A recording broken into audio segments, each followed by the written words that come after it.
There truly was something special about Chad early on. Chad was a really super smart, artistic, funny kid. We realized he had a unique ability, even at, say, 3 or 4 years old, to get a sense of empathy for people. He came home from work and he said, "Mom, can I talk to you privately?" I said, "Sure, buddy." And we went in the bedroom and he said, "I have been hearing voices and now I'm seeing creatures and they're following me on the tops of buildings and I don't know what to do and I'm really scared."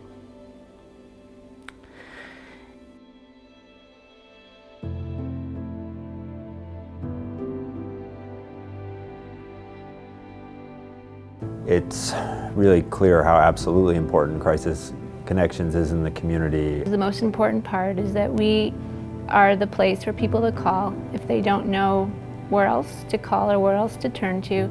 Looking at all the services we have, ranging from the 24-hour crisis line, Warm Line, all the way to Teen Link, really offers services that can't be found elsewhere for people who might be struggling with issues such as mental health, because we not only serve as a listening ear that helps support them emotionally, but we also help them connect to more professional resources they might need. It serves as like a hub for all crisis services. 211 is the hub for resources, but then also it helps people connect to those resources.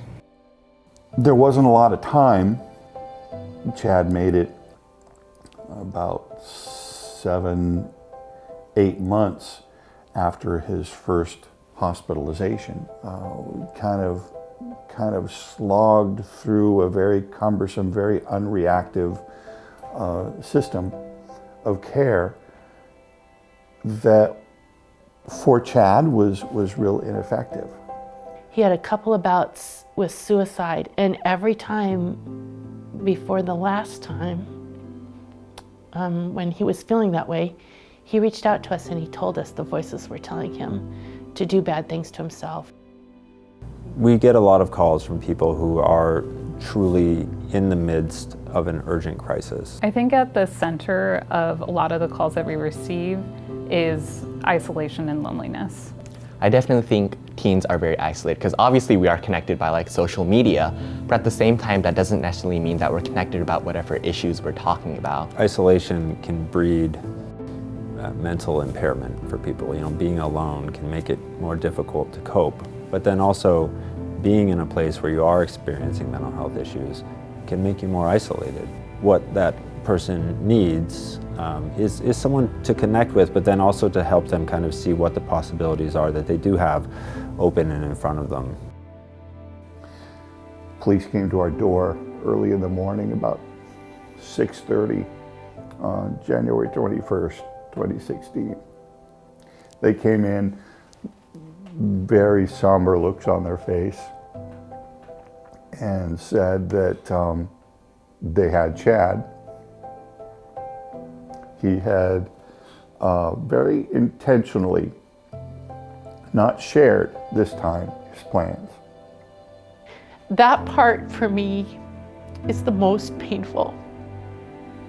To think of him being alone and to think of that night when he walked to the bridge and he walked there alone.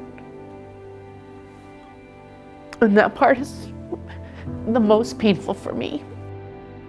It's no wonder to me right now that Chad lost hope, because he saw no improvement and there was no connection. You have to be connected with people who understand, who know about the disease, who've walked this path, and can help you understand that sometimes it's really hard, but you can get to the other side of that path. It can feel like a circular pattern where you can't see outside of your own head. And I think making a connection and seeing that other people are there and available to you can be like a window out. Getting better, finding resources, having somebody to chat with, that is a breath of fresh air if you've been locked up in your own head. And I think that's a really beautiful thing that we offer.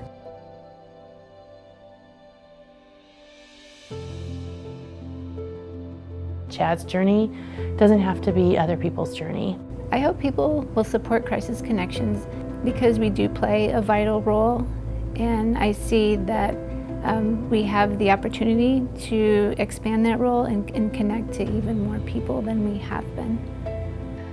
We'll get many calls today with people who are suffering and on that brink.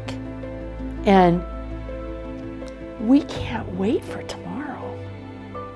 Those people might not be here. There'll be another mom.